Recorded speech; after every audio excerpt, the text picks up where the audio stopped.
welcome to the Dad and Sons podcast. We are back.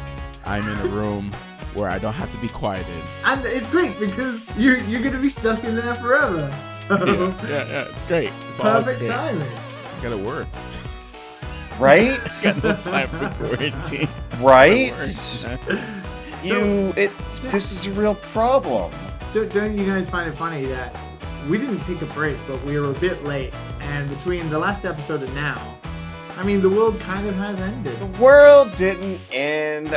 Look at this. We're still talking on Skype through the internet about video game bullshit. Doesn't that say something about this day and age that we live in? Lesser Right. than the situation. This is the Corona episode. Welcome. Yeah. Everyone Let's crack a Corona. Let's hope we only have one Corona episode. We should have bought Corona beers for this. Yeah. Well, this is also like the third week in a row we're talking about major video game events getting canceled because of the coronavirus. So really, this is like the third Corona episode in my mind from like having to write these outlines and stuff. It's been popping up for a few weeks now, guys. I agree, because I live in Japan, so we were like next in line after China, but we seem to have supposedly got our shit together, although I do not believe the Japanese government for 1 minute. But you guys, oh boy, you Americans. So I'm hearing a lot about a term called social distancing that sounds absolutely like the most 21st century NPR friendly way of telling people to stay the hell away from each other.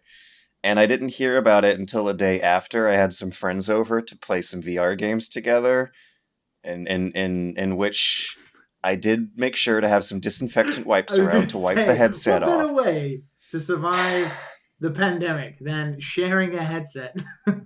But I honestly doubt any kind of disinfectant wipe I would have given that thing would have protected us anyway. At least in that case, it was with people who are also like shut-in gamer nerd types. Wait, yes it would. First off, yes it would. Before anybody says anything, soap and bacterial wipes do kill the coronavirus, and that is part of the problem. People aren't fucking washing their hands because they think, oh no, this is some ridiculously crazy super virus we'll never get rid of. Just wash your hands.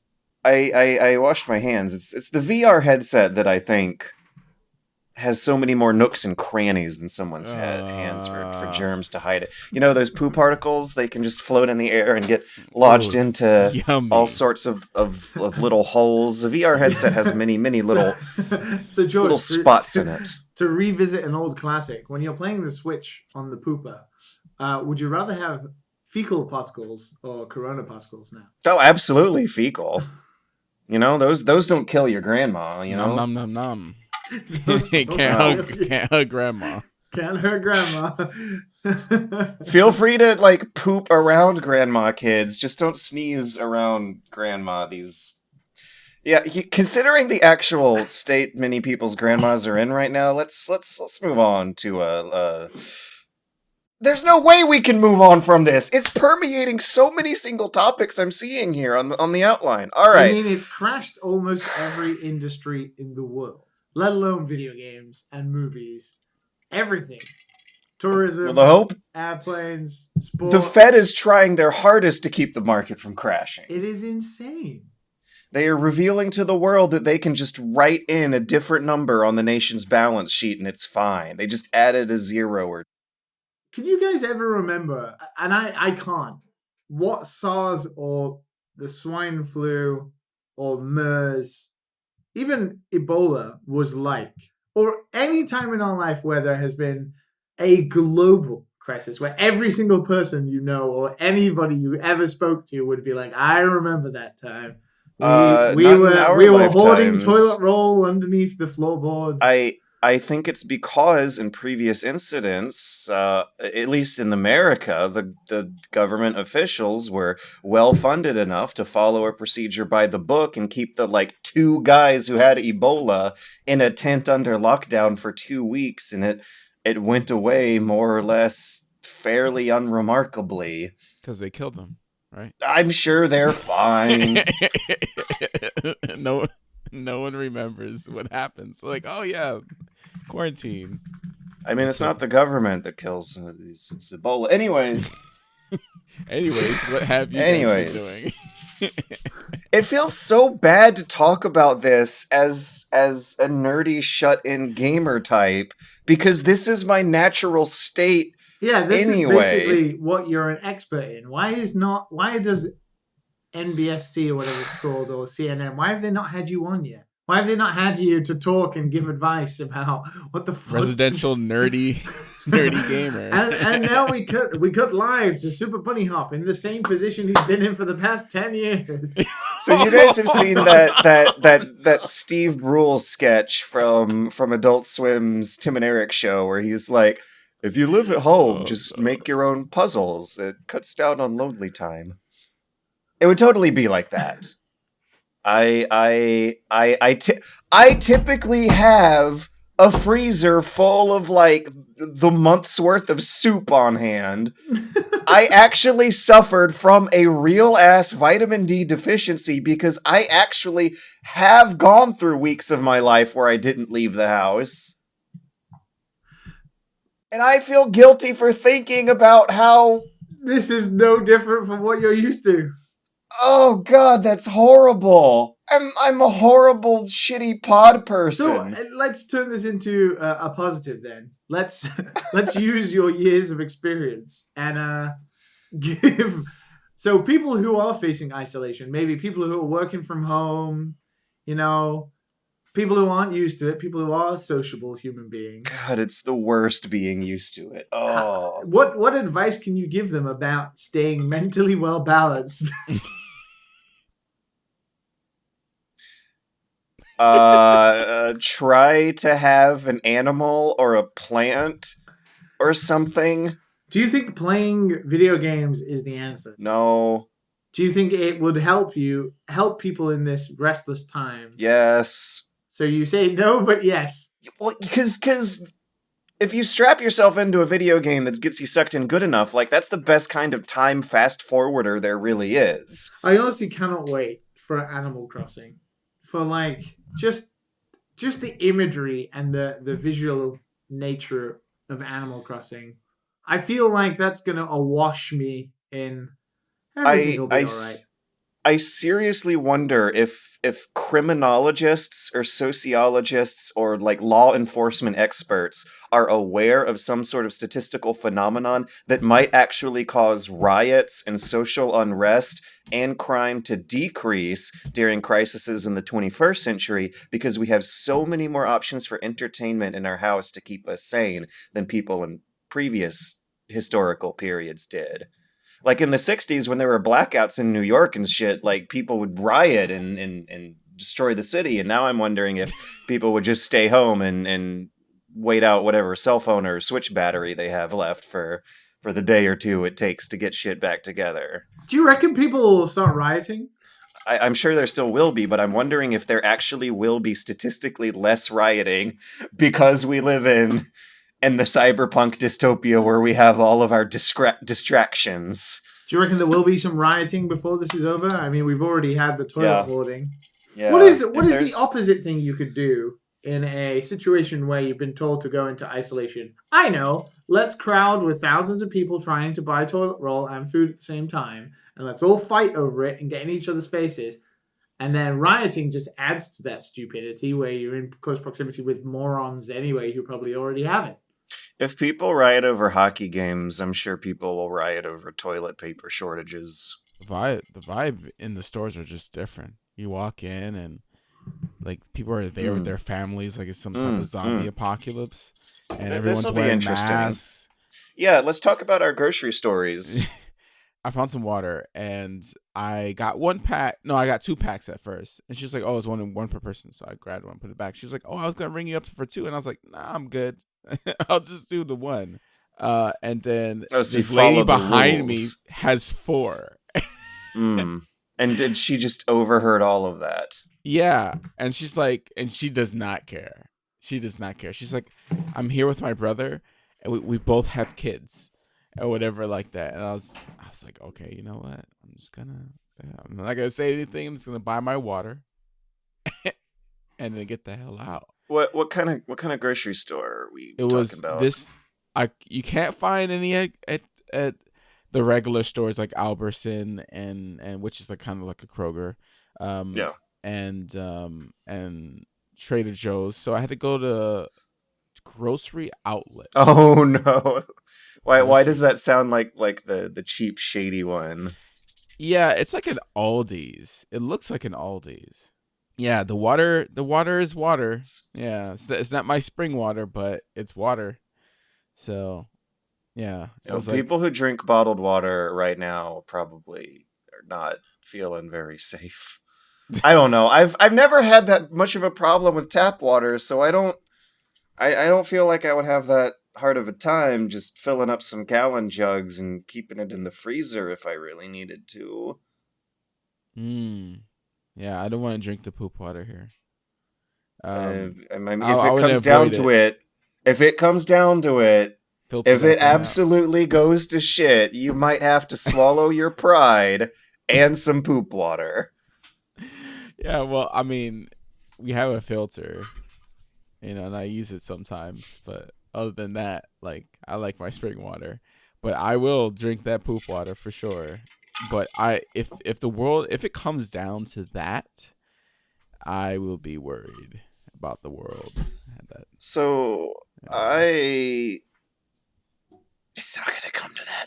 I went I to the hope local not. Publix, and the reason why I feel like everyone's panicking so much, but when I go outside, it's Normal. fine-ish. Yeah. Right. I went to the local Publix, and the vibe in the store was fairly normal. Like, it wasn't super duper crowded. People weren't really angry or fighting each other. I overheard someone talking about the virus on the phone, but that was kind of it. However, a lot of the supply and the infrastructure of the store was different in eerie ways. For starters, there were no grocery carts. There were just straight up no grocery carts. They wanted everyone to shop in baskets, and they didn't have any official rules about buying only small quantities of groceries. But the baskets instead of the carts was the implication. So I saw some people with carts fill them up. I saw other people with baskets like generally have a normal amount. I, on the other hand, had a full big ass basket, an armful of like a gallon of milk and a bunch of frozen pizzas that wouldn't fit. And I was waddling through the store with this Death Stranding load to the checkout aisle, dropping stuff behind me on the way and like rushing back to pick it up. Because I did want to make sure that I stocked myself up for a couple weeks on this trip. So I filled that basket up and a load of arms, and had to run back for some items I missed. I noticed they didn't have any fresh grocery store sushi. They didn't have any meat or deli items, and there were no grocery carts. So it still feels kind of like first world problems in my side of the fence over here. Yeah. Like just little inconveniences so far. I haven't had to fight over water yet. Or toilet paper, I'm assuming. Oh, toilet! Just buy a bidet, guys. This is going to be a harsh wake-up call for our country, an important teaching lesson in which everyone's going to learn how great it is having a bidet, so you don't have to fight over toilet paper during the apocalypse. Right. If anything, Because you spray your butt and then use up only like 2 squares, and that's it. And instead of the never-ending process of the mystery gamble that is the bidetless lifestyle. Maybe that's why all these Asian countries are handling the coronavirus so much better than we are. Is because they're all used to having bidets. Wow. Welcome back. Welcome back, Liam. We were Hello. just talking about Pooping. We were actually, yeah. So do you think that one of the reasons why all these Asian countries are having a better time, I guess, sans the originator, tend to be having more of their shit together is because they're not fighting over toilet paper because they all have bidets? I would disagree with that because Japan has been sold out of toilet roll for 2 weeks now. come on, where's your bidets? I literally found my first pack of 12 big toilet roll yesterday. So you just been holding it for 2 weeks? No, we got bidets. This is the mad thing. It's like, I don't know why people are buying toilet rolls. We have bidets. Like it's social stability. One roll of toilet roll in Japan lasts you like a fucking month. It's like ridiculous. Buying a bidet is not just buying a device for your butt. It's buying a device that stops fights and prevents violence. It saves you during an apocalypse. Like, oh my god! I owe Toto the washlet my life at this moment in time. In regards to Asia having their shit together, I don't know. China's able to enforce kind of more stringent rules than we in the West are because of self-preservation and people's own self-importance that we place on them. There's less of a herd idea. Japan, Socratic philosophy. I'm starting to get really incredibly frustrated in Japan because it's very clear that it's spreading in Japan, yet the Japanese government won't test people because they fear the Olympics will be cancelled or postponed because of it. So they're hiding what the real numbers are, which is incredibly irresponsible and frustrating because I know if Japan just admitted to it, Japan would rise to the occasion like South Korea and like China has because they are of a certain culture that is different to the West. And the UK is just as bad. They're trying this herd immunity bullshit. Like, that is ridiculous. The Olympics are going to get canceled if this continues. No doubt. Like, it's... Listen, anybody who thinks you can hold an event, 2020 will go down as the year that didn't exist. It's like nothing will happen. There'll be no gaming show this year. Anything that gets postponed will not happen. Like, you can try, but people are going to be afraid to travel for months. And unless there is like a complete drop in cases completely, people are just not going to leave. People are going to be happy to go to work and stuff. And Nintendo Land, though. Nintendo Land. We're supposed to go to Japan. Yeah, that's going to be postponed, guys, I think. Yeah, that definitely is. I mean, that was like coming up. I mean, USJ is closed right now, so. Like, whatever happens, even if we, like, the vaccine comes within a couple weeks, like, it's going to take a while for things to calm back down. Because, like, a couple weeks. My friend was in Israel. Months, maybe. And in Israel, they were stopping tourists in Jerusalem and asking them, like, where they're from and telling them to go back home. And some of them were being tested. They had before they go into grocery stores, they were testing their temperature. The testing of temperature thing, I totally actually agree with. There should be people testing at large buildings that people gather in. There should be people testing temperatures because that's how China has done it. And that's how China has had only 8 cases across the whole of the country reported officially yesterday compared to the thousands they were having on a daily basis prior. They were testing everybody's temperature. You mean just like 8 for the day? Or 8 for the day. Okay. And the UK had 369 yesterday. So which country is doing better than the other? Like, yeah, I see that on NBC. That the number seems low to me, so I looked it up, and that actually seemed like the case on March 12th. They were doing it on airplanes too, over there on the east. Yeah, all the way from Poland as well. I read something like, I know this is just going to be what we talk about this whole episode, and I feel sorry for people, but I did read something about how cultures change based on dramatic events. And if you can think about America pre 9/11 and then post 9/11, they are 2 different worlds, right? Yeah, I think about the UK pre-Brexit and post-Brexit. Like, major events that happen to cultures or societies, and this is definitely like a global one, which could, in the long run, lead to better things across countries, because whilst a lot of countries are shutting borders and like I can't come visit you guys right now and you guys can't come visit me,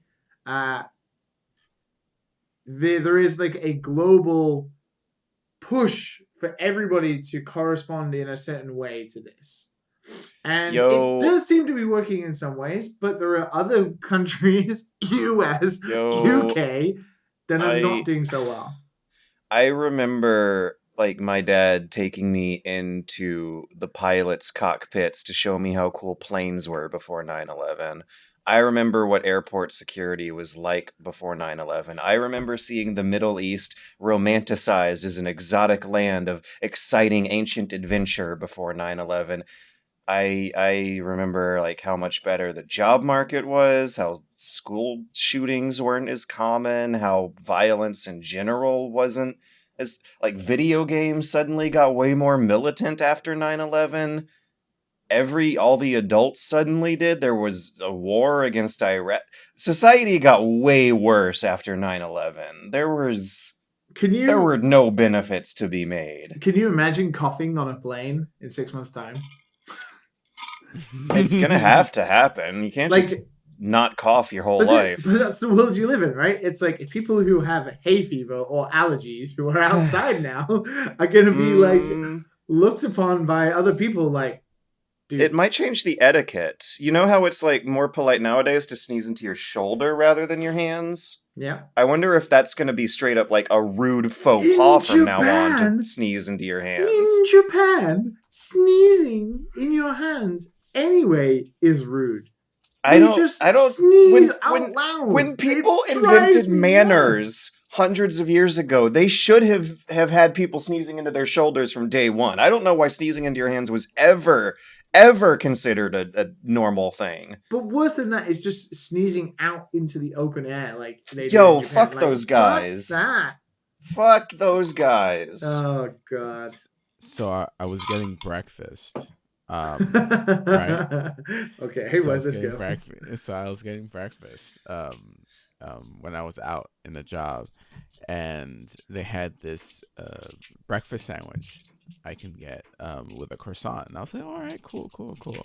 So I was sitting with the team, and she brought it out, and I took a bite. And the flakes got into my throat really bad. So I just started coughing, like a dry cough, and it wouldn't stop. And everyone at the table was just like, Matt, you good? Matt, you all right? Giving me this worried look, and I'm like, it's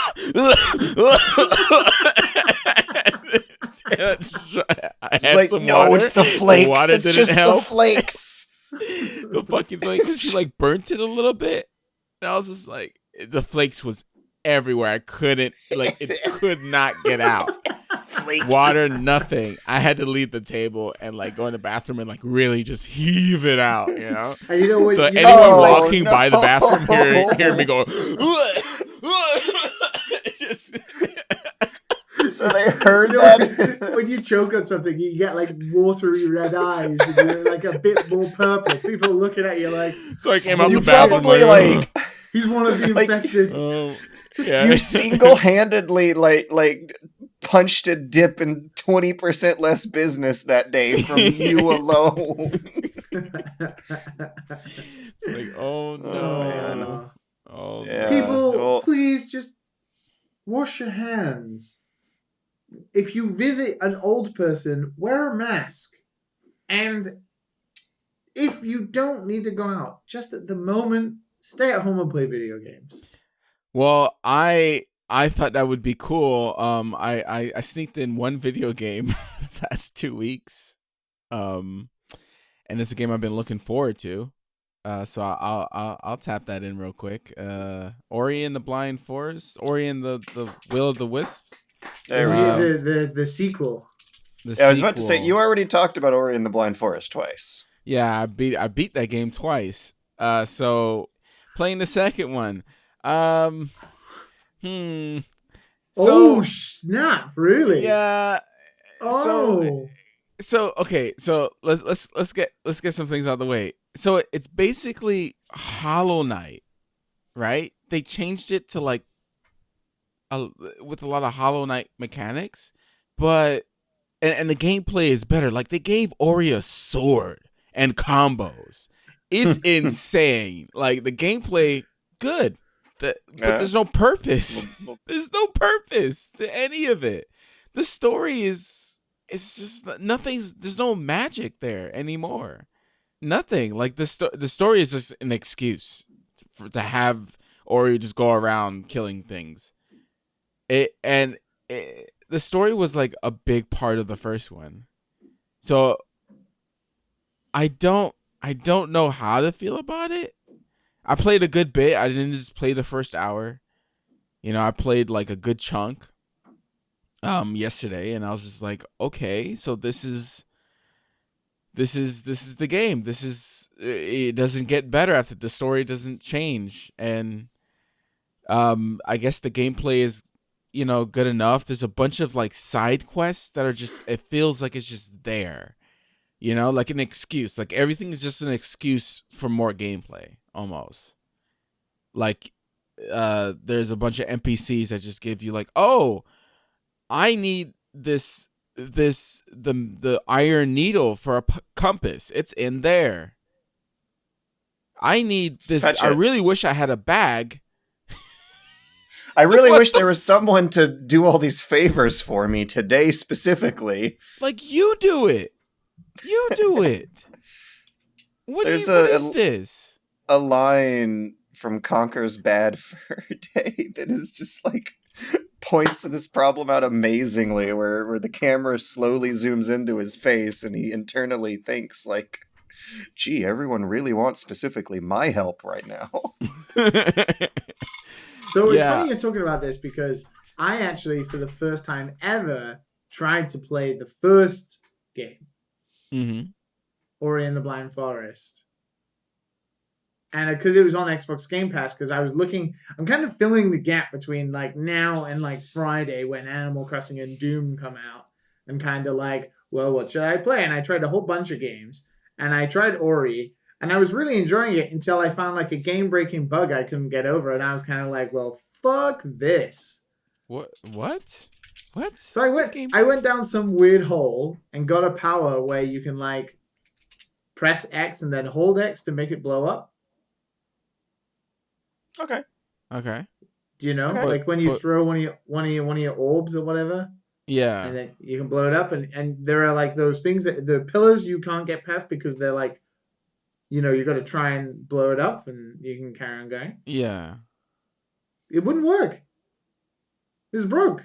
It worked the first time, and then I died, and I went back to the save point that was before it, and then it wouldn't work again. And I reloaded the save and tried it again. Wouldn't work again. Wait, what? I've never heard Ori be talked about in the context of a glitchy game with game-breaking glitches. Yeah. That's weird. That's really weird. Well, I heard the new one has a lot of bugs in it as well.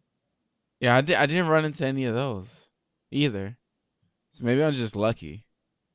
You know, speaking of luck, my maybe it is just luck. My Switch Joy-Cons are starting to drift out of place. That's happening to me nowadays, and Fucking I guess that's just cheap luck. ass piece of garbage.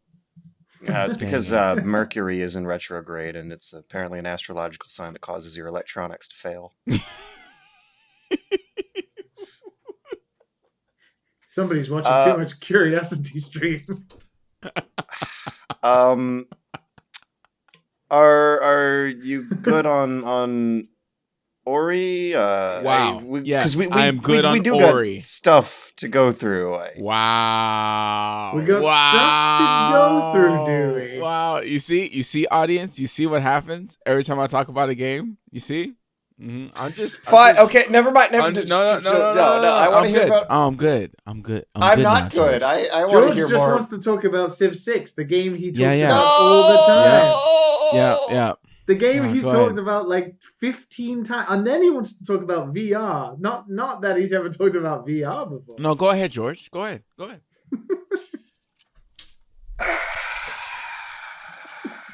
I restarted the Civ 6 expansion a few times until I finally landed with a civ and a starting point that I liked, and it turned out to be Arabia.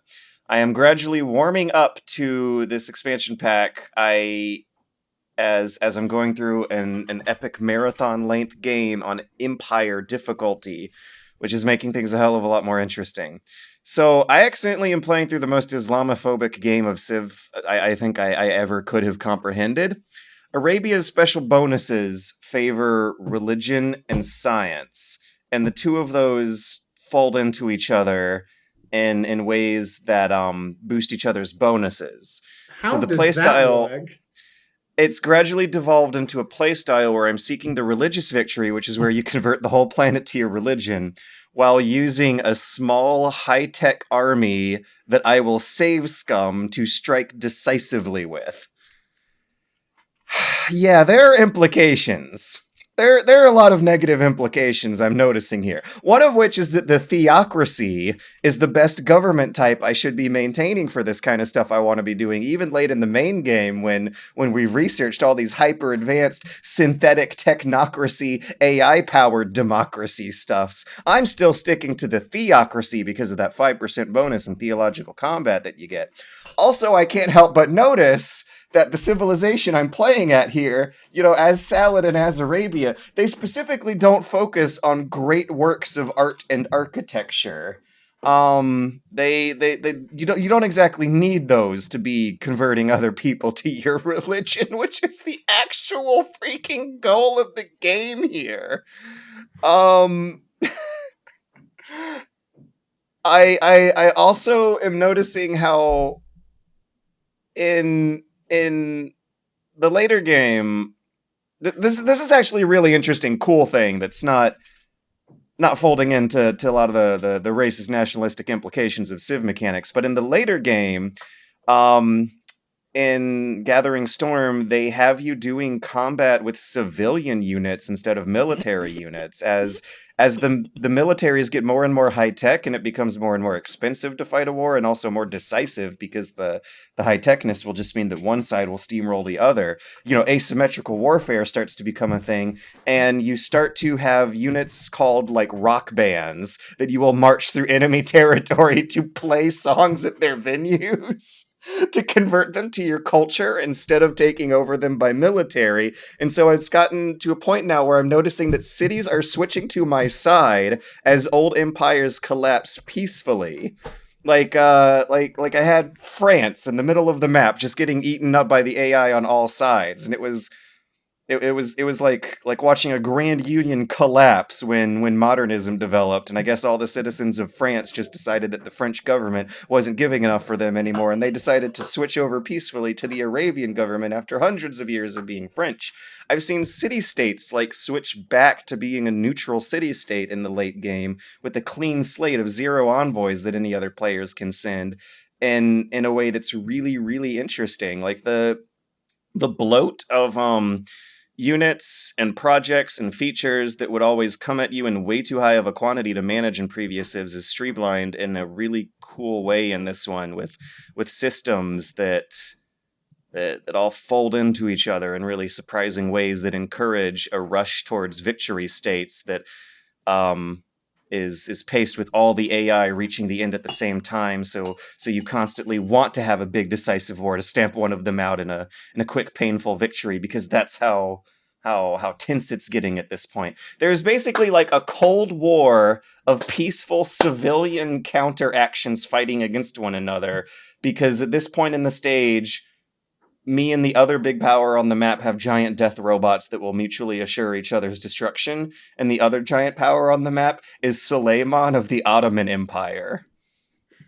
So the superpowers are boiling down to Saladin versus Suleiman, the Ottomans versus the Arabians, in a religious versus cultural context that has a lot of very uncomfortable implications.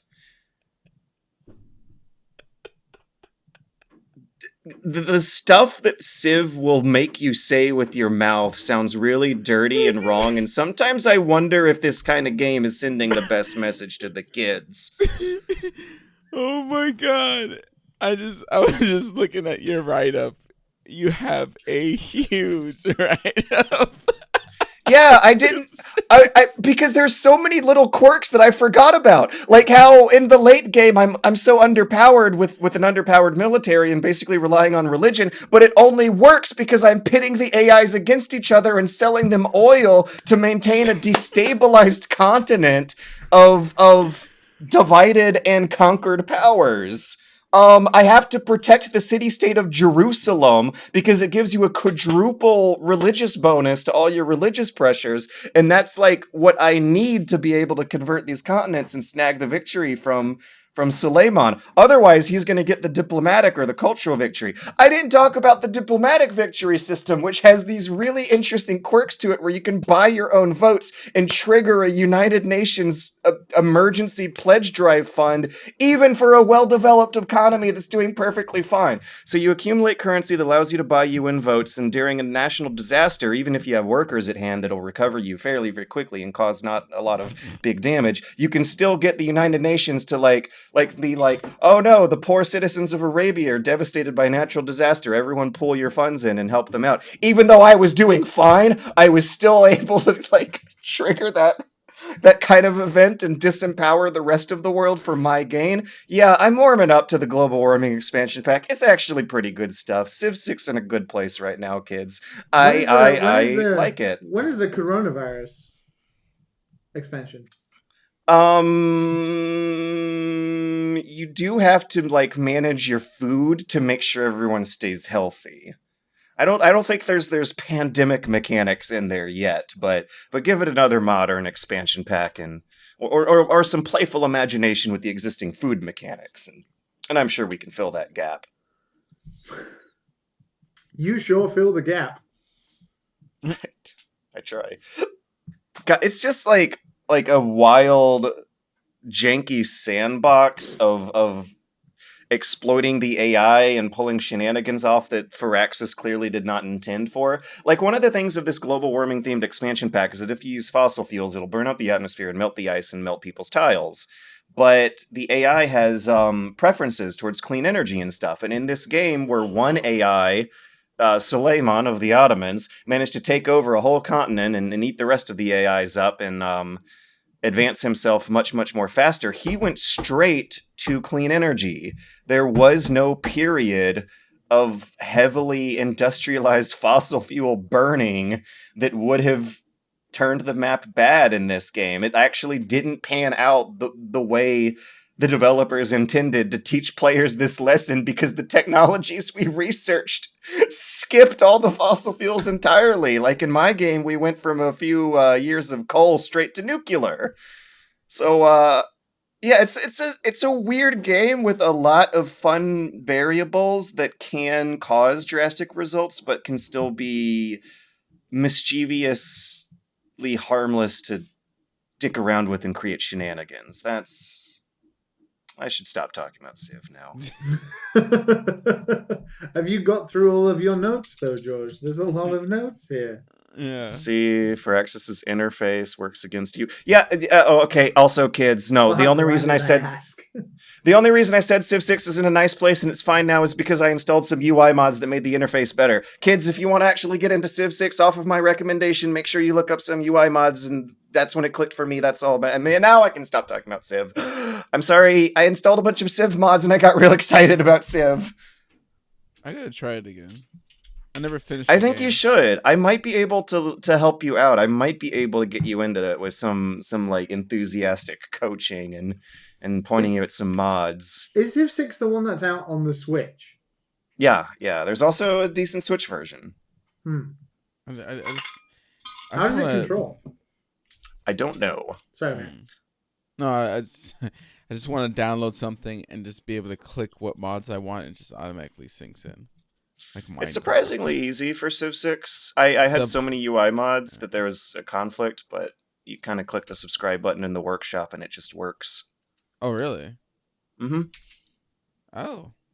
Okay. Yeah, it's got native built-in mod support, and yeah, I do recommend hitting the interface mods first. There's also some graphic mods that I think, in my opinion, make it look a little easier on the eyes with less garish, cartoony stylings. There's one mod that I felt was very important for my playstyle that causes your religious units to fight the rock bands. Mhm. That's how I've been defending myself against the foreign rock culture is by having my apostles bring lightning upon them. It's funny. It's good for a chuckle. The index though, is it good? Is it bad? Is It's it worth good. your money? It's good. It's not bad. That third question, though, I don't want to hog the mic. We're at 42 minutes. I just did my big Civ spiel. I think Liam's... Is it Liam's turn, technically? I'm just paraphrasing your... we got a lot to get through. And then he goes off on Civ. I was really... You can have the floor, because I tried a whole bunch of different games this week. There's a lot on Xbox Game Pass that seem pretty good. I almost wanted to download Sea of Thieves and give that a try, because I've never ever had any interest in that, and usually sometimes that leads me down good paths, like with Destiny 2 and that kind of thing, games that I inevitably end up enjoying. But I didn't bother with that. The new Call of Duty Warzone Battle Royale thing came out as well, and I was actually kind of interested in that, because a battle royale with like Call of Duty controls sounds like it could be a lot of fun to me. But it's 100 gigabyte download, and I was like, well, maybe another year in time. So I played a little bit of Ori before it broke on me, and I can see why that game is really well liked, and I will probably give it another shot. But there's a lot of games coming out. I tried. My friend is Pedro. I tried that too. Please let me know what's going on with that. I can see why people like it, but that game doesn't feel very good. It doesn't. Oh, it really no, doesn't. Like if you watch it, there's probably a lot of people out there who really like it, but I was really surprised, because I kind of was hyped about it when it was initially shown, and all the good trailers. All the trailers, all the Twitter gifs looked great, but then I kind of forgot about it, and it came out, and then I was thinking, I wonder why I've not really thought about this game since its release. And then I played it, and I was like, oh, people finally got to play those wonderful gifs and trailers, and then realized that the controls and the feeling of the character is not very good. So kind of put that to one side quite quickly. Why does the guy can barely jump? It's so weird. He like rolls around like a weird sausage, and it doesn't feel as stylish as the game is like wanting you to feel like you are. It feels kind of like you're moving. Do you know Gish? Kind of feels like you're moving Gish around, but he has a little bit of jumping physics to him. What else did I play? Played some more. Oh, I played Dicey Dungeons. I don't think I got to talk about that last time. Have either of you guys played Dicey Dungeons? No. Mm-mm. It's good. It's made by Terry Kavanagh, the guy who made VVVVVVVVVVV and Super Hexagon. And it has a fucking banging soundtrack to it.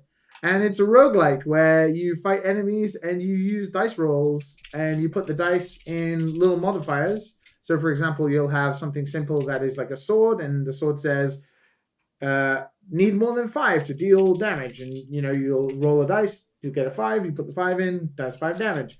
But then it starts getting wacky, because you only have you have basically like a Resident Evil 4, cached case that you have to jigsaw pieces into, and then each power you get or each modifier you get is like a certain size, so you have to fit it into your deck.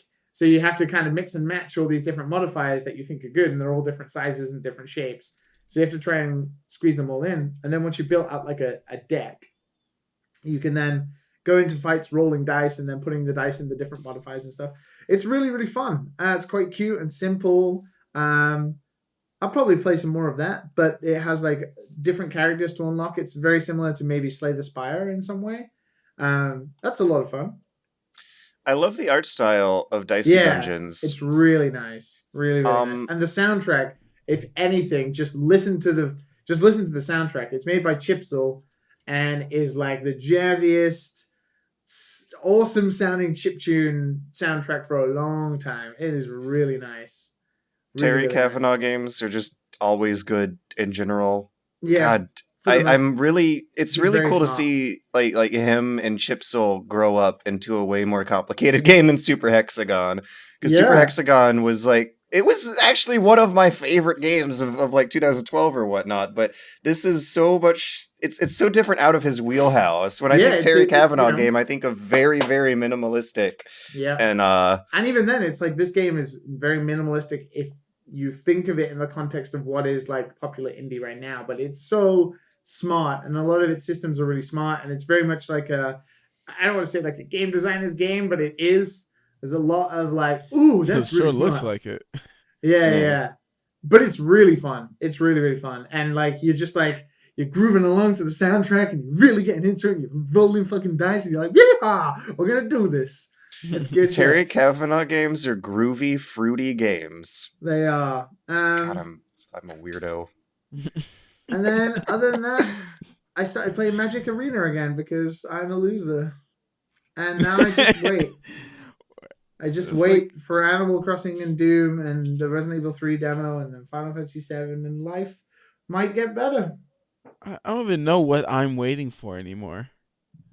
After I've feel you, Ori, definitely brother. I just don't know what I'm waiting for, dude. I definitely have been waiting for Animal Crossing. I don't even know why, because I know I'll play it for a bit and then I'll kind of wean off it. But I think it's the Yeah. aesthetic. I just need the aesthetic, like the music, the It's feeling. I very just need it. fortunate quarantine timing game too. It's just a breath of fresh air that I really need right now. I think. I've seen a lot of pictures on Twitter of like girls just posting a Switch next to a box of Animal Crossing next to a vibrator with the caption "Quarantine Essentials." Not I'm excited. okay. Let me not. Let me. I was about to say something. I was just like, nope, Matt, stop here on a podcast where people Well, are you easily can't offended. hint at it like that. Yeah, you can't be dropping bombs like that. We can't easily offended people. I gotta keep calm. Well, what am I just supposed to edit that out? You've got us like picked. You're teasing us. Yeah. You just gotta have to just be okay with that. Oh my god. Okay. All right. You'll just have to type it to us later and be like, ooh, Yeah. Oh. ooh, that's what he meant. Ooh. Oh. Oh man. I don't know. I never played. No, I played Animal Crossing, but I never got into it. Like I never understand the pull for it. And I guess that's the same for Stardew Valley. Like games like that, it's just where it's just kind of you're just there doing stuff. I don't get on with Stardew Valley because it is more of a chore-based game to me. Whereas, like, Yeah, I feel like you can in Stardew Valley just go and sit by the water and like throw your fishing rod out and fish. But like in Animal Crossing, I don't know. There's something about the presentation and the sounds and the characters and stuff where like that kind of thing feels like you're not playing a game. There's no progression. You're just here. You're just here for now, and you can spend as little or as long as you want here, and it's kind of nice. If go ahead. I've told my story about how Stardew Valley never clicked with me until Portable, right? Yeah, I mean, like, understandably so. I think yeah. in that case, yeah. The play style of these things seems suited for portability in a way that I totally click with and love and appreciate. But if I have to sit down in front of them on a desktop, I get sleepy and bored really fast. And I think that's the difference. Like I played a lot of Animal Crossing on GameCube when it came out, but I haven't had any interest in the series since. But I also haven't had a portable where one of them came out at. And now that I do have a portable with one coming out, I actually am interested in getting Animal Crossing again. So maybe it's just a format thing. I feel like this is a good balance. You know, I can play it on my big TV and enjoy, and then I can take it with me and just not that anybody's going anywhere. Nope. Yeah. We all gotta lock ourselves inside for the health of everyone else. Yeah. Yeah, I'm just doing most of my jobs inside now. I was thinking about that. I was thinking about, oh shit, video games is going to be the first to go. And I was like, no, wait a minute. No one's shooting anything. So I can't go out and shoot. I have to like sit in here and edit. I guess we should clarify video, not guns. Well, oh my god, if we gotta clarify that, man. I don't know, you know. I don't know. I don't know if I should be doing this podcast then. This is like, come on. Guys. Just making sure. Yeah. Don't be a snowflake on this podcast. Not you, George, the people. I was thinking about it, and I was thinking like, oh no, shit, like work from home, video games. Oh no, like what's gonna happen? And then my girlfriend was like, but if everybody's at home, everybody's gonna be playing video games. That means there needs to be more video games, which means your job might be safe. And I was like, oh yeah, George, was that a black joke and I just missed it? Wait, no, it was a pun. It was a joke about the word shoot and how it can mean two incredibly different things. How would it be a black thing? Okay, never mind. Let's not go. It's been a while since I accused you of racism, so I had to bring it up. Just gotta throw in keep you on your toes. One blackface bunny hop joke per podcast, right? I think that. I wonder if that still shows up when you try to Google search for Super Bunny Hop. Anyways. What? Wait, what? Yeah, no, I don't know what I was talking about just then. Anyways, what? So the Valve Index is a product you can buy. What are you doing? No, Leo? you don't. What are you doing? You don't have there? To search for that. I'm doing nothing fishy. Oh my god, it comes up. Really? Still? No. Oh, okay. Fine. I'm opening up a tab. I'm going to Google. Liam, what are you doing? I'm typing in super. Nothing. Yeah, I don't. Stop talking to your girlfriend, man. I'm trying to find this image. No. Okay. If you make it one word, it comes up. No, I just put in BL and it's boom auto. Well, yeah. How many people are going to be putting in BL? If you type in Super Bunny Hop, everything's fine. Well, now I've screwed it up. Now we've screwed it up. The Google results are bad again. Thanks, guys. So the Valve Index is a product you actually can't buy. That's ridiculous. Blackface. What is this? So the Valve Index is a potential topic of discussion. Yes. Oh, yeah. $1,000. Like, I love VR, but I already have one, so it's just, and I paid quite a bit of money for it. And the Valve Index has sensors, and Oculus doesn't. So after spending $1,000 on a VR headset, only two outcomes could have happened, both of which steer things to an extreme. Number one is, I just spent $1,000 on a VR headset. How could I possibly say anything bad about it? Number two is, I just spent $1,000 on a electronic VR video game toy thing. Yeah. Of course I'm going to feel bad about it. I am firmly in the latter camp. Yeah, I don't know.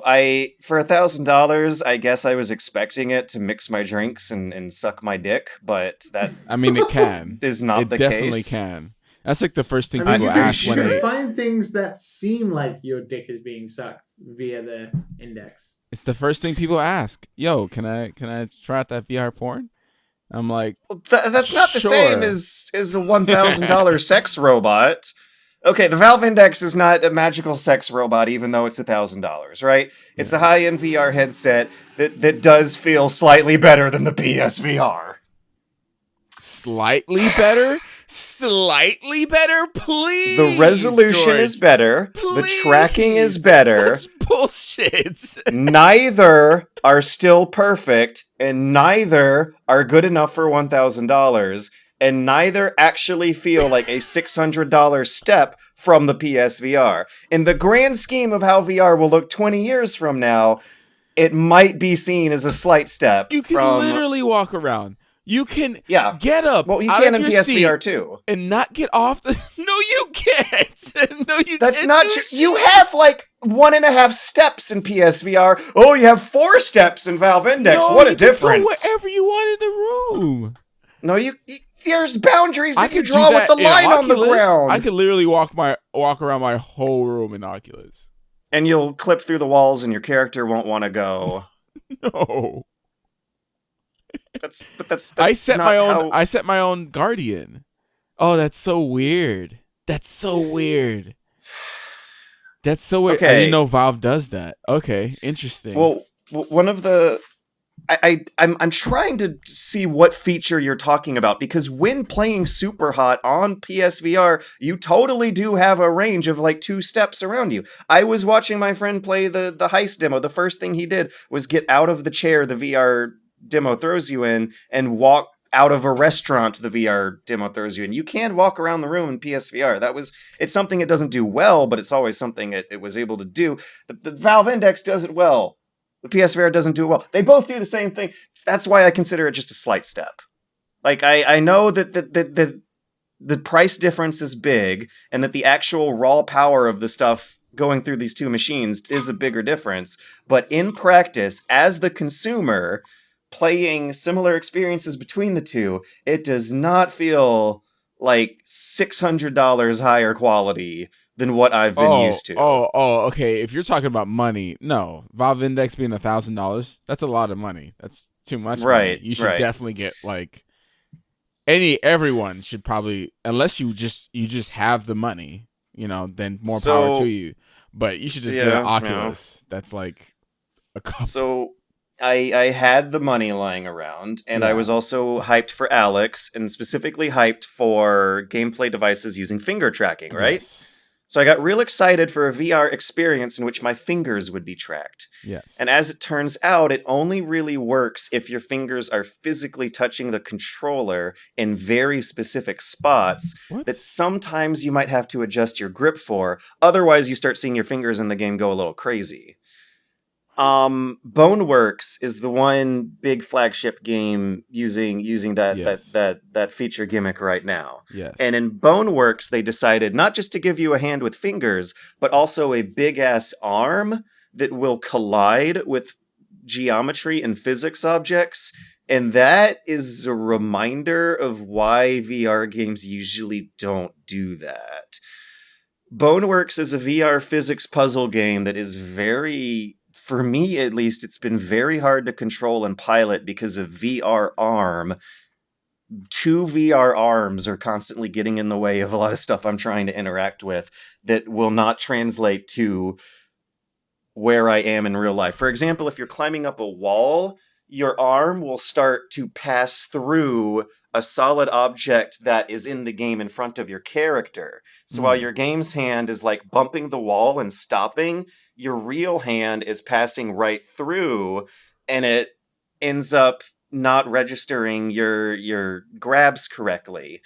It's really weird rethinking game inputs to a point where just touching the controller is a valid input, but not squeezing it so hard that you actually depress one of the buttons is. Because sometimes if you'll depress a button, your character will drop their object, or accidentally discharge the gun they're holding, or bring up a menu instead. There's a menu button that's right at a spot where my thumb is when I need to clench a grip and hold something, and the whole game is about holding things in the environment and touching it. And that's really fucking bad. It's really fucking cool. I've never played a VR game that is as this dedicated to you touching with the environment and actually feeling the video game world around. But because there's nothing in real life stopping your arms from clipping through the stuff in the video game world, it's so much less elegant than I was picturing in my head when watching trailers.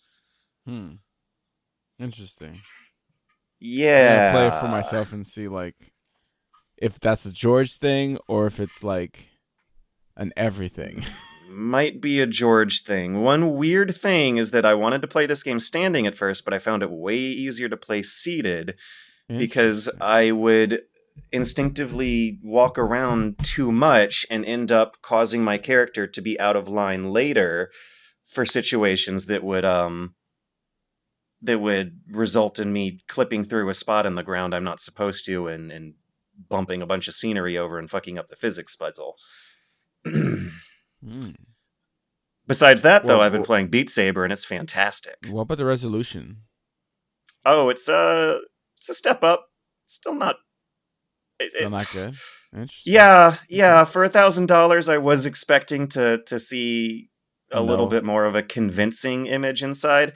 Instead of a screen door effect in the Valve Index, you get kind of a radial spiral around because of the way their lenses work versus the others. But there still is little lines in the lenses you can spot when you're in there. Distant text is still hard to read. Distant scenery can still get fuzzed into the background. Better than PSVR, though, but those problems are still happening even in the $1,000 price range. And that's, I wasn't actually expecting magic, but for $1,000, I was expecting it to mix my drinks and suck my dick.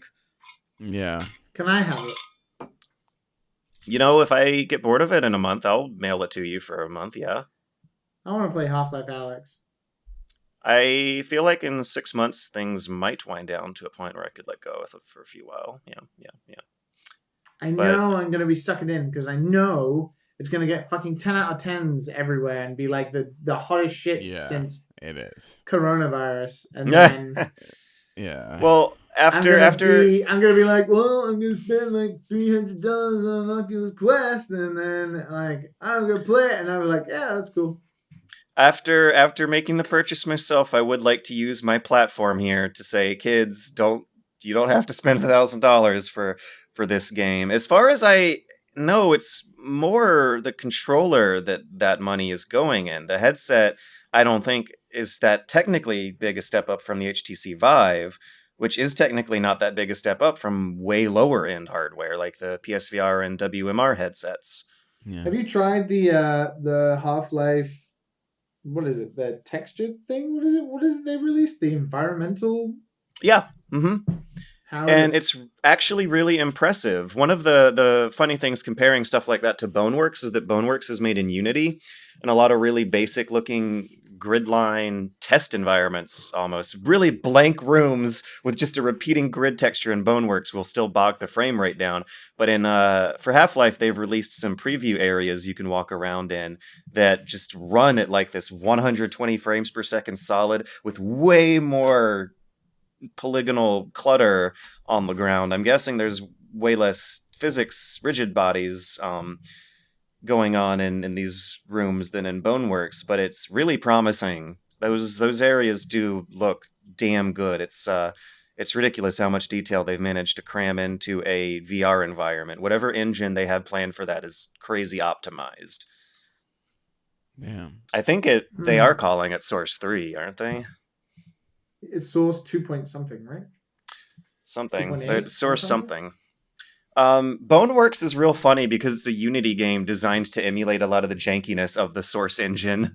I swear they're using some of the same impact sound effects in Boneworks that you hear when slapping around ragdolls and Gary's mod and stuff. It was made by that guy who used to work with Freddie Wong, right? Boneworks. Stress Level Zero is the name of the developer studio. I don't know the name of the developer persons. What's the guy called? The guy who did the YouTube channel with Freddie Wong. Rocket Jump. They did, you're right. The ginger guy with the glasses. They made YouTube videos together about these VR games. I remember seeing Freddie Wong on a Hover Junkies video. Yeah. Yeah, he's the guy who runs that studio, I think. Or is at least massively involved in it. Thing is, I remember with the PSVR, in the London Heist demo, it had a really great gun feel where you would slap the controllers together and a magazine would magnetize into your gun and you would feel a little rumble. And in Boneworks, you have to be a lot more particular. The magazine does not magnetically sloop into the gun. Sometimes you got to bump the controller into your hand a few times before the click really registers. And then once it's in there, you have to pull a slide back. And for some reason, the zone for hitting the slide is so small that the actions I'm trying to do in Boneworks are not coming out as elegantly to some PSVR games. And Alyx as well, right? In Alyx, you have to put the magazine in the gun.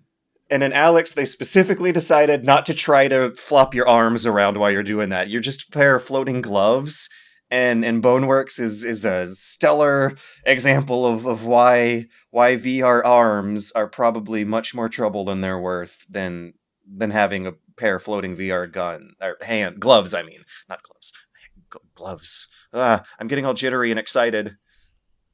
Soon. If the I'm Earth like- lasts that long. The Earth is gonna last that long. It's literally We'll only make it 6 through days. this. It's next Tuesday, so it's a week. It'll be fine. Yeah. Yeah.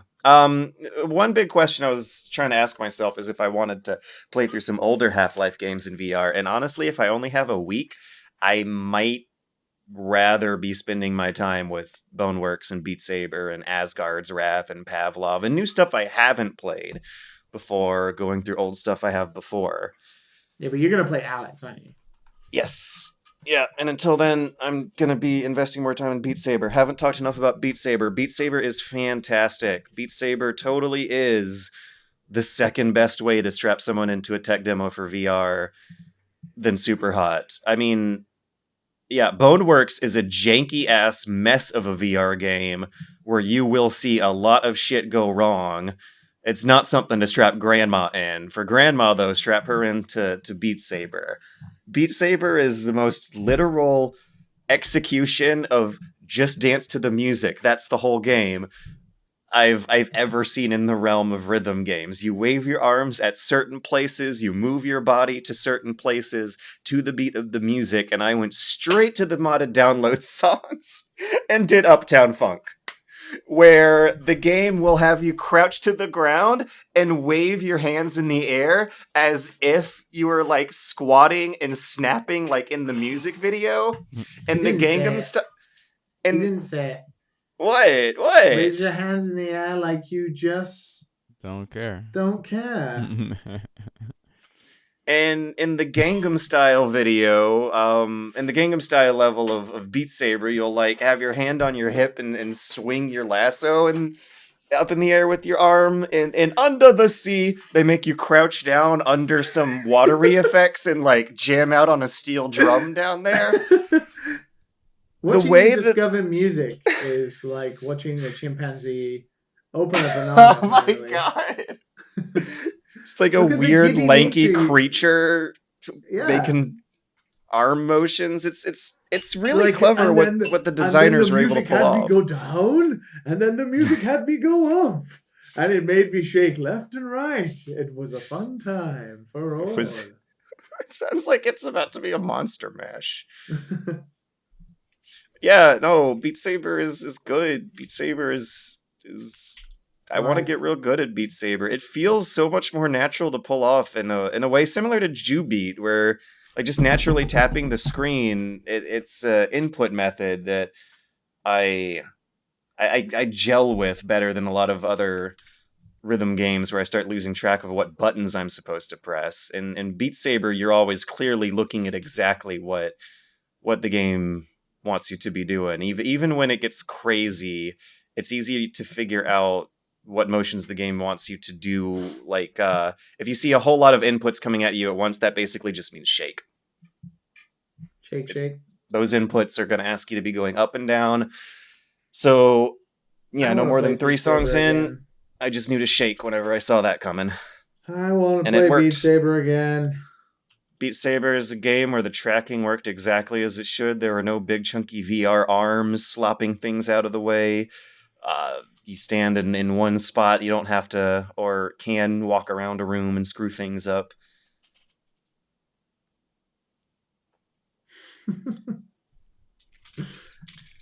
We should probably take a break. Anyway, Yeah. If we've been going you for an hour and 10 minutes. Yeah.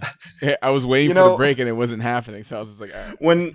whenever I play VR games, I go for an hour and 10 minutes, but they do say every 20 to 30 minutes you're supposed to take a break. Hello and welcome back. Hello. We got some great news. How is it that Some Do great- we? that Dad and Sons is not canceled and all of this other stuff is? Because we're going to host a new show. It's the DDC. The DSDC. Dad and Sons conference? No, the Dad and Son's dick contest. Oh, not what I was expecting at all. Podcast. Lot of dicks. What's the dick I contest? mean, some people would say that when they turn up to listen to this every week, there's a lot of dicks. Wait, what? It is the Dad and Sons. For some reason, we do have gendered names. That implies gendered genitals. Also, people might think we're dicks. Wow. Well, we don't want to actively try to be dicks, right? I mean, you win some, you lose some. Yeah, especially in a time where it feels hard not to capitalize on a tragedy like the pandemic, you know? You mean the tragedy of E3 being canceled? E3 actually got canceled. I mean, everything 'cause- got canceled, so, you know. But I made that video 3 years ago, right? Where I was like, E3 is really silly, you guys. And now it actually got canceled, and I'm like, I'm wondering if I was too hard on it, you know? Do you think, because honestly, it's not really news that it got cancelled, because everything's cancelled. It's news that it got canceled. Do you think it will come back? That is the big question, right? Is whether or not the executives are going to look at how much money they spent on E3 and look at a year where they didn't and decide if it's actually worth it the following year. I don't know if they'll be able to tell, though, because a lot of people, a lot of companies are going to lose a lot of money this year anyway. Refunds. I know how to tell. Yeah, E3 is going to be trying to refund scheduled exhibitors and visitors. So much money. Millions of dollars. Unlike GDC, they're not calling it an indefinite delay. They are calling it a straight up cancellation. They're considering making video content for Twitch, but they haven't said if they're going to commit to that like GDC has said they will. Well, they should do, because otherwise Microsoft and Sony, I mean, Sony already do their own thing. Microsoft are going to start doing it, and then nobody will be going to E3. And then no reason for E3 to even exist. Yeah, this has happened after the years where Sony was backing out anyway, and they were transitioning it more to a public show for the fans rather than the industry. And at that point, it really basically is marketing. It's part of the marketing budget, and they might decide to spend that money on Super Bowl ads instead. Well, the sadder news is that Bit Summit, my beloved Bit Summit, was also canceled. Well, what time of year is Bit Summit usually? End of May. Damn. Yeah. So that's even sooner than E3 was going to be in June. Yeah, I'm sad. And Nintendo Land was scheduled for summer as well. I'm sad. Yeah. Bit Summit is one of my favorite times of year. We get so many people from around the world coming to Kyoto to show off some wonderful games, and it's a lot more fun than E3, and it also got cancelled. So, Let's just all get coronavirus and have fun. Hey guys, what happens if one of us gets the coronavirus? What do we do? We'll be fine. Do we have a backup, Dad? Considering that we are all healthy, young, handsome, sexy men with big muscles, aren't we supposed to just get like flu for a week and then come out fine? It's the old people who are. What if all three of us? You keep saying that. You keep saying that, and then am I jinxing it? Is that what's happening here? Everyone keeps saying that. Oh, it's just the old people. It's just the old people. I have nothing to worry about. It's funny how it just sticks into the mind. Next week's gaming news. Beloved YouTuber Super Bunny Hop. The horrible implication today. Even of that line of reasoning is that it's just it's hard to say that and not come off as if you're saying, yeah, fuck the old people, right? Yeah. Like, no, you still want to have the old people around with their savings and their assets and their property and their wealth and their riches, right? That fuels the economy, like big trade shows and advertising events. And GDC kills me because GDC is not about the advertising and the commercialism. GDC is about big corporatism and money, but at least there's that big human educational aspect to it. I don't know. I don't know if I feel as sympathetic for E3 going away as I would for GDC. Fuck no. Send E3 into the oblivion to save GDC every fucking day of the year. GDC is what actually makes games. E3 is not. Without GDC, you wouldn't get half of the games that you get now. Whereas E3 is basically, I don't want to say like a what is it? What is the saying? Commercial? No, like tooting your own horn. Do you use that in America? Yeah. It's a tooting your own horn fest. We got big, brash, bold games for everybody to see and toot us. So Toot Fest 2020 is canceled. Toot Fest 2021 is a bunch of question marks. I'm always surprised by how much reverency people have had for E3 though. And I mean, I know it can be fun because E3 used to be every now and then. Amazing though? It's the games that were amazing. No. But I, apart from the time when I've been to E3, all other times of watching E3 at home is exciting. Like, as somebody who genuinely loves video games and genuinely gets excited about what's coming up, it's why I still enjoy Nintendo Directs, because it is the mysteriousness of what's going to be revealed in the next 30 minutes. E3 used to have that. Like, if you go back to maybe 2012, 13, 14, they were like grand good years. Like the year when The Last Guardian, when Sony just knocked it out of the park and you had the Last Guardian and Final Fantasy VII and all those great games. And it's just the wonderful nature of everybody getting exciting and into this moment that I really enjoy. And it does seem like E3 has lost that in the past 2 years because of Sony dropping out, Nintendo doing Nintendo Directs, traditional companies like Konami and Capcom and stuff like that, not really going to places like this, and it being kind of dominated by almost one company, which is Xbox, which is fine. The Keanu Reeves thing from last year was hilarious and great and stuff, but... Is it been a year? Whoa, wait. Oh, no, it hasn't been a year. That's right. E3 It's almost. Oh my god. Oh my god. The years keep coming and they don't stop coming. No, it oh yeah, that's right. It has almost been a year. It has. Yeah, so like like it's changed. And I think people look at other things like Gamescom or PAX and Bit Summit and other shows, and they're like, wow, the things that used to make me excited about E3, I can kind of now get at these all the cool new fresh events that have other things other than what E3 has. Yeah, I like the GDC awards. I like the PAXs. E3, the scale and the grandeur of the commercials, though, it's always felt wrong for me for the longest time, at least. You know what? I think I'll say what it was that I was a child who got really, really happy about that E3 2004 Twilight Princess trailer, where Shigeru Miyamoto shows up on the stage, waves his sword around, and everyone jizzed their pants because it didn't look like a cartoon, and I was one of those dumbass kids who got roped along with it, and it turned out to be a kind of mediocre Zelda experience, and then getting excited over E3 stuff. That's what happens to me. Like commercials and marketing, it always feels like a lie to me.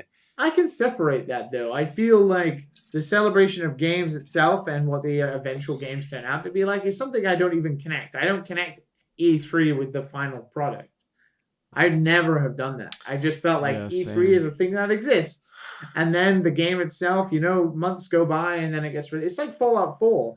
The E3 where Bethesda just dropped it like Fallout 4, this brand new game is coming out in October, which was 5 months away, which is no time at all.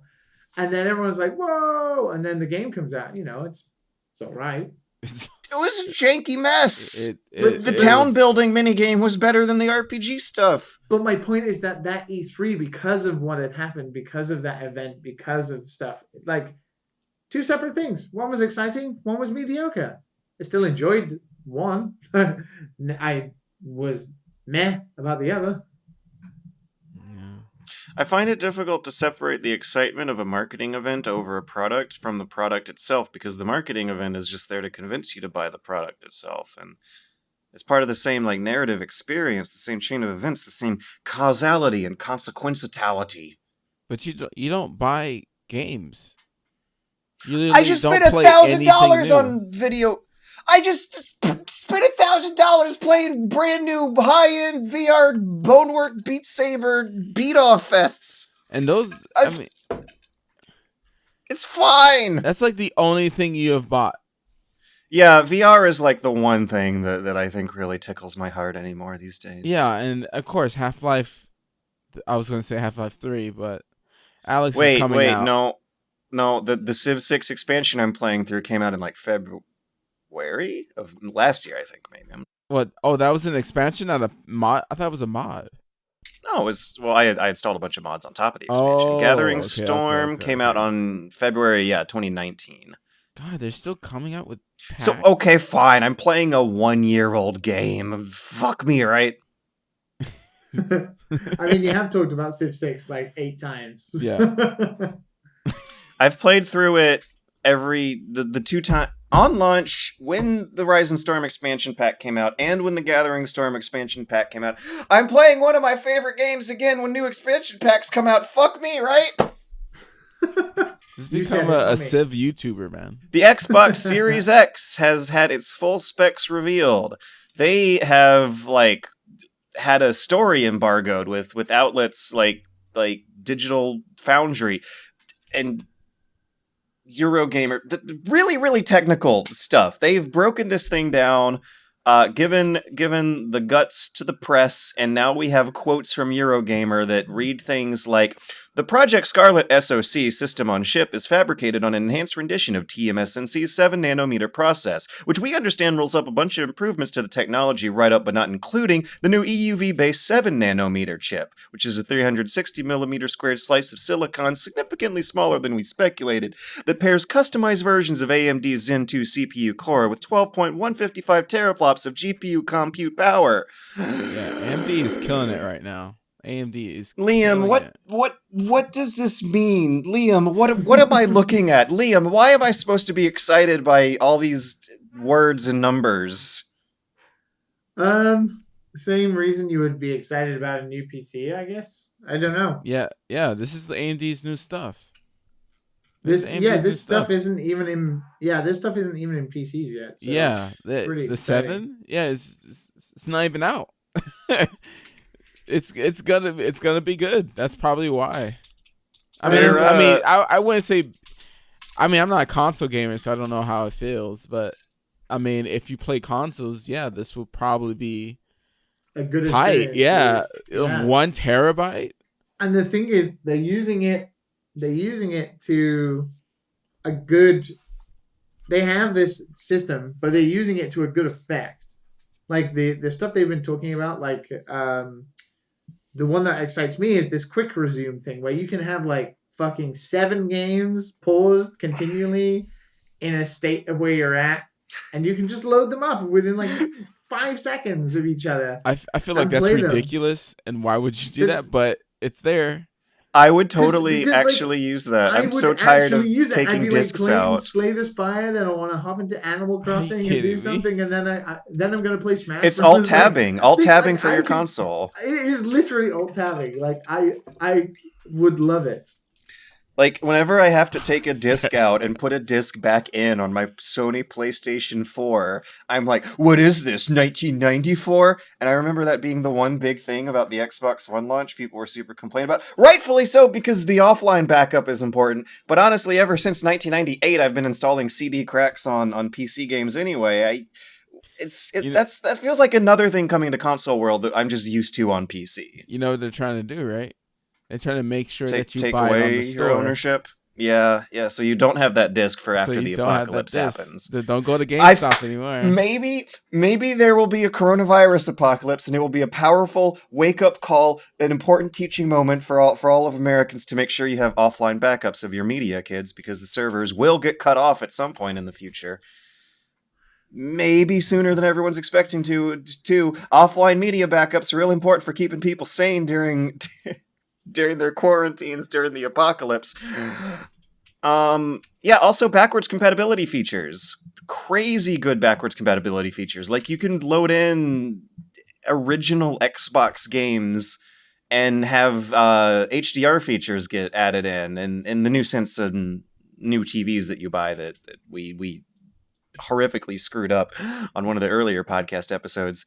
But yeah, OG Xbox games are backwards compatible with new HDR support. Wait, what? Oh. They're also going to be trying to future-proof this thing for 120 hertz displays. This might be the first console generation to see higher frame rates than 60 FPS get supported in a major way. But other than that, there's so many sentences in these reveals that I just do not know how to simplify.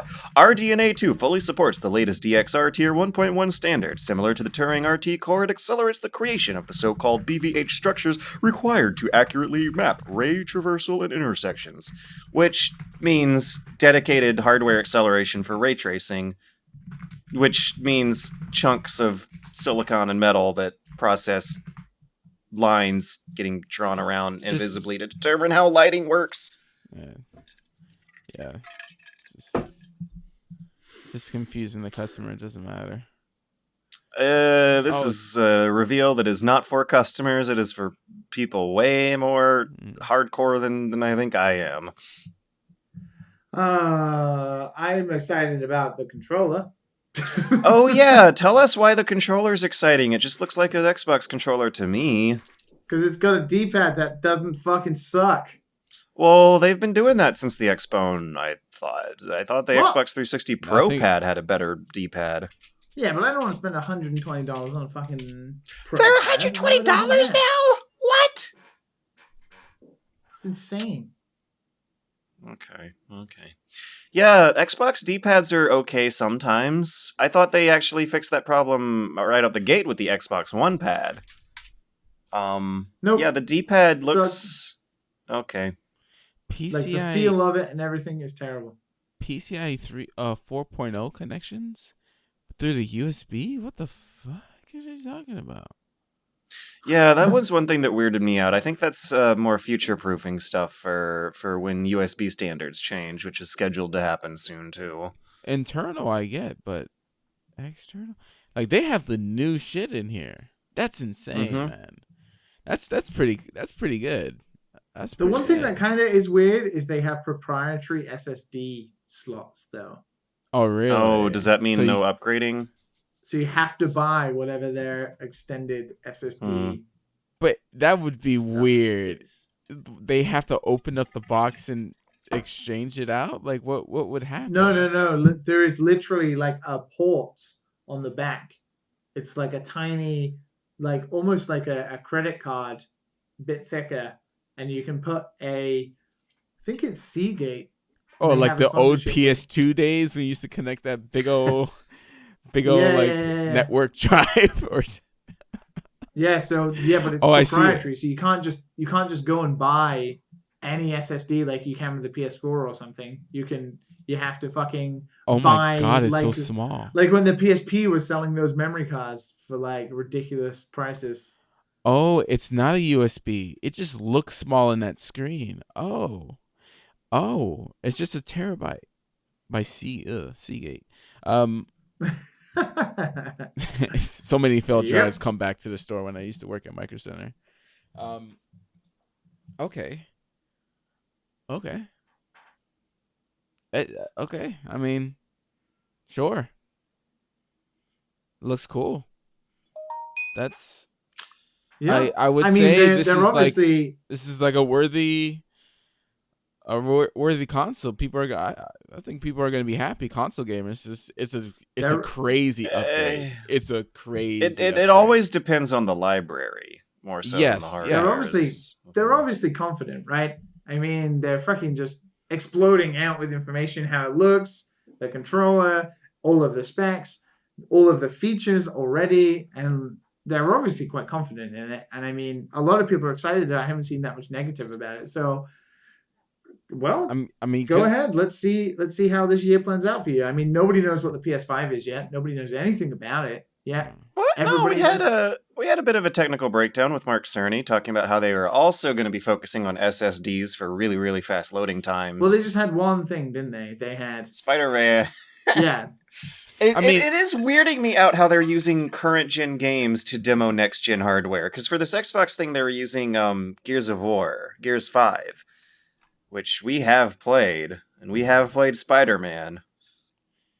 Yeah, I mean SSDs though. That's just common sense. Like if they don't have an SSD, that's them just burning. I'm not gonna lie though, when I switched out for SSDs, I was like really happy with that change. Yeah, I need to get an SSD for my PS4. They It is are fucking nice. Dying. Immediately My booting up PS4 your is so PC. fucked. Oh, it's so nice not having to wait for your PC to boot up. It's the greatest. Anyways. yeah. If you don't have an SSD by now, you should probably get an SSD and reinstall Windows. For sure. Actually, like, by better now, investment yes. than graphics card upgrade in my situation. Like I got more bang out of the SSD upgrade than I did I think going from a 960 to a 1060. Wait, you weren't on SSD until you upgraded your computer? Yeah, the one we Holy built a shit. couple of years ago was the first one I got an SSD in, and it was a trip. Damn. I didn't know. Oh my god. No loading times, no boot up times. It's the bomb. Yeah. Anyways, Yeah. Next gen console gamers get to enjoy that stuff. For now, they got to also listen to us answer some listener emails. Yeah. If you Why not? would like to send us some emails, then send them into dadandsonspodcast@gmail.com. Do it before we all die. We'll answer them in due time. If we're not dead. If Liam, I think Liam is so tired now. He's so tired that he's delirious. Yeah. He says stuff I'm that he so normally tired. never says. Like he's just like saying random shit. I'm so tired. I wish for death. well, Take speaking me and my sweet friends with me. Speaking hit that bit hard tonight. of characters who wish for death, BoJack Horseman has our first question. BoJack Horseman has recently finished, and it had such a strong run. It's one of the best shows I've watched, yet I can't seem to get any of my friends to watch it. How the hell do you get people to watch a depressing dramedy about a dysfunctional has-been horse actor? How do you recommend Dad and Sons to normal people? I don't think you can. To normal people, I don't think you can. Like, are you talking about like people who are just don't want to understand that? Like, I don't know, can't handle watching something not slightly depressing, very depressing. Slightly. Yeah. You never tell them about what it's about. What you do is you get them to watch Arrested Development, and then you say, Will Arnett, that guy, Job.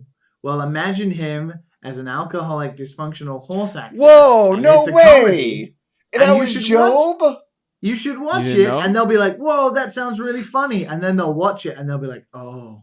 I did not know that was Gob Bluth this whole time. Yeah. You didn't know it was Will Arnett, Job No, Bluth? I didn't know Yeah. that's who Will Arnett was. I'm really face blind, you guys. Like all these white people look the same to me. Lego Batman, come on.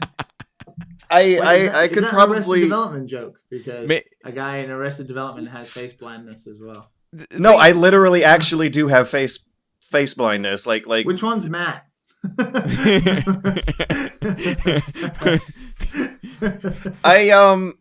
Actually, we had a conversation where I was recommending BoJack to someone, and I described it as a show that gets way more real than it has any right to be. That it has a surprisingly informed, well-consulted outlook on depression and mental illnesses, and can actually be probably very eye-opening and helpful for a lot of viewers in that way. But at the same time, you kind of want to save it for a time in your life where you might be stable enough to handle that sort of depression porn, because no one wants to like pornography depression, but BoJack is scarily close to being depression porn. I don't think it's just that, though. I don't think it's just depressing. I think there's a lot of deep thought there.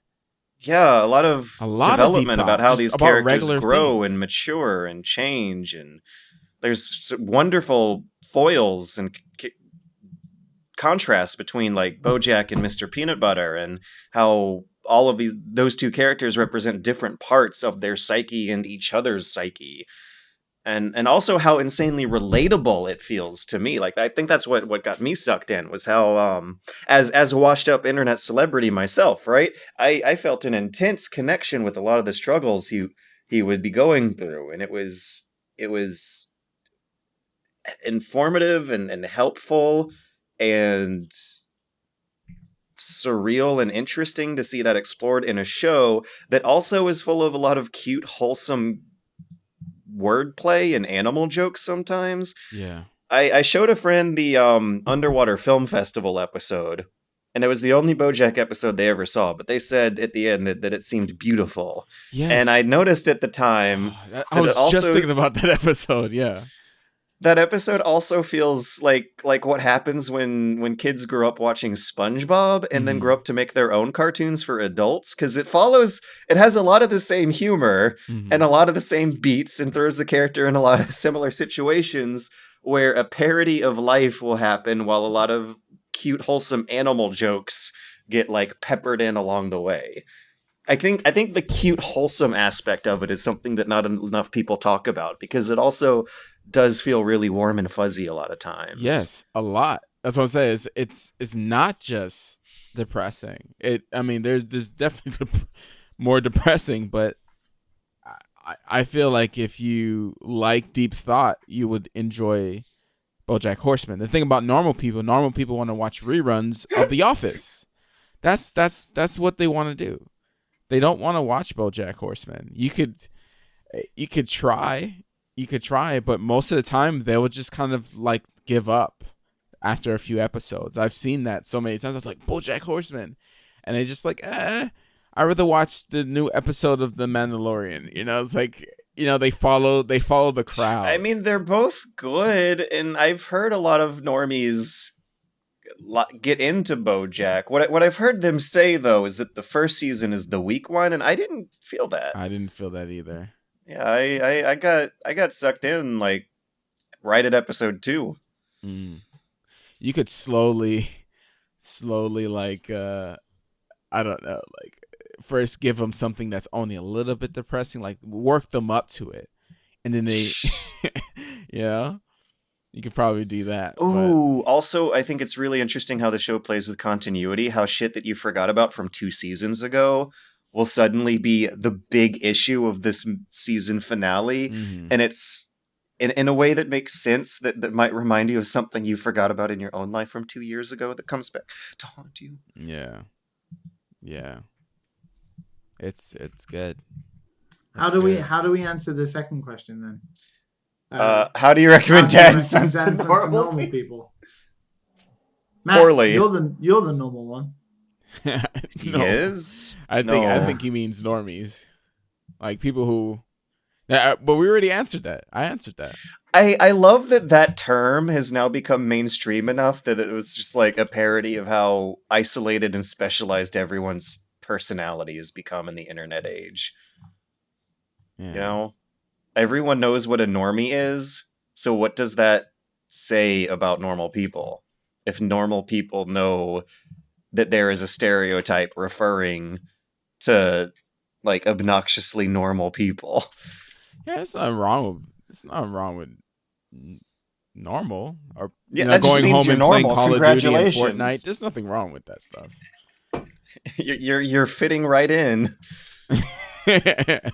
How in the world would you watch Dad and Sons? You don't have if you don't like watching like depressing stuff. I hate calling it depressing because I feel like it's more than that. But like, if you don't want to watch that, if you can't handle it, then that's fine. Like, it has highs. There's something and it wrong has with lows. it. There's something wrong with not watching BoJack the Horseman. You don't need to watch it before you die. I'm glad I watched it. It's one of my favorite shows of all time. Absolutely. You know what? That is how I would recommend Dad and Sons to normal people. I would say, you know what? You don't need to listen to Dad and Sons before you die, but if you want to listen to a podcast before you die, listen to a Dad and Sons podcast. If you want to join a beautiful community of dads, sons, mothers, and daughters before you die. Next question is from Matt S. They say, I recently got into Zwift, which is a stationary exercise bicycling app. One of the sort of situations where you plug your phone up to an exercise bike and it plays a little video of a biker cycling past beautiful countryside. I know you enjoy gimmick controllers, so I thought you might find this interesting. I bought a $700 roller for my back wheel that connects to the game and changes the resistance and amount of effort you have to put in depending on a simulated gradient. I think there is a shoe dongle for runners too, because I often see those in games. Do you think it even counts as a game? I guess they're referring to the exercise app. Do you think it even counts as a game? There's no story, only fitness progression and unlocks. It has a real-time multiplayer race feature, but the result is much more down to your IRL fitness than your skill at playing the game. In that sense, it probably has a greater claim to being an esport than games you'd usually associate with that word. That sounds dope. This is a good-ass question. Yeah. This absolutely looks like a game. Yeah. I would also see no reason not to say that either. I never like it when people try to limit the definitions of video games. Is Ring Fit Adventure a game? They say, do you think it even counts as a game? There's no story, only fitness progression and unlocks, but that describes a lot of music rhythm games and puzzle games and multiplayer action games. I play Magic the Gathering. There's no fucking story to that. And if a lot of VR games like have a threshold of progress that requires contorting your body into weird poses, then that is just as valid a way of interfacing with a game as is any else, because games kind of sort of began as sports. So this is like a weird exercise MMO. Dude, this makes me want to buy a bike. Just to wait out the apocalypse, dude. Oh my god. Yeah, dude, just get fit while cycling at home. Yeah, just in front of a window so you get your D.